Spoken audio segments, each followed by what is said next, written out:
আজকে আমি হোয়াটসঅ্যাপের একটি গুরুত্বপূর্ণ সেটিং নিয়ে আলোচনা করব। সেটি হলো, আপনারা অনেকে আছেন যে আপনারা চ্যাটিং করলে হোয়াটসঅ্যাপে বা পিকচার পাঠালে এবং ভিডিও পাঠালে, ভয়েস পাঠালে বারবার দেখার সুযোগ থাকে।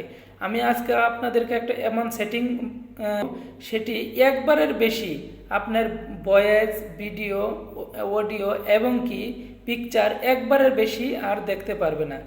এখন আমরা চলে যাব মূল ভিডিওতে, কিভাবে আপনি এই কাজটি করবেন। চলেন আমরা মূল ভিডিওতে চলে যাই। ওকে, এখন আমরা সর্বপ্রথম চলে যাব হোয়াটসঅ্যাপে। হোয়াটসঅ্যাপে যাওয়ার পর অসাধারণ একটা সেটিং আপনারা দেখে রাখেন। এখন আমরা যে কোনো একটা আইডিতে চলে যাব। আমরা ধরেন এই আইডিতে চলে গেলাম।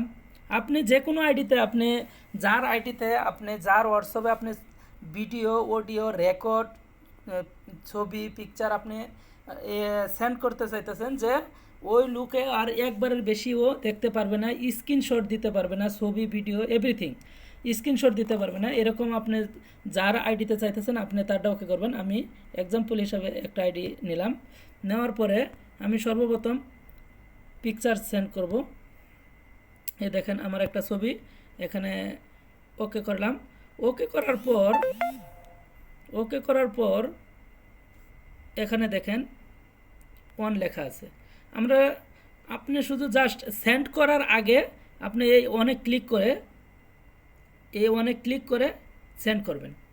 ছবি, ভিডিও, পিকচার যাই কিছু সেন্ড করেন, ভয়েস সেন্ড করেন, শুধু সেন্ড করার আগে আপনি ওয়ানের মধ্যে ক্লিক করে সেন্ড করবেন। এখন দেখেন ওর ওখানে যাকে আপনি সেন্ড করতেছেন ওর আইডিতেও এরকমভাবে শু করার পরে ও শুধু একবার ওপেন করে দেখতে পারবে।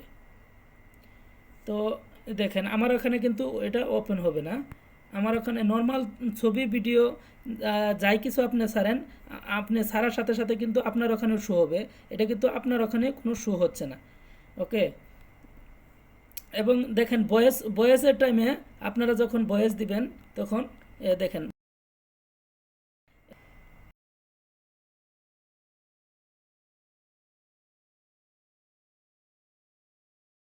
সেন্ড করবেন, শুধু একবার ভয়েস শুনতে পারবে, দ্বিতীয়বার ওর আইডি থেকে ভয়েস ওপেন হবে না। ভিডিও এরকম এরকম সবটি এভাবে আপনারা ওয়ানের মধ্যে ক্লিক করে সেন্ড করবেন। সেন্ড করার পরে আপনাদের ভয়েস, অডিও, ভিডিও স্ক্রিনশট দিতে পারবে না এবং কি একবারের বেশি দেখতেও পারবে না। ভিডিওটি যদি ভালো লাগে থাকে তাহলে শেয়ার করে আপনি টাইমলাইনে রেখে দিন। পরবর্তীতে যদি আপনি ভুলে যান তাহলে আপনার কাজে আসবে। ধন্যবাদ সবাইকে।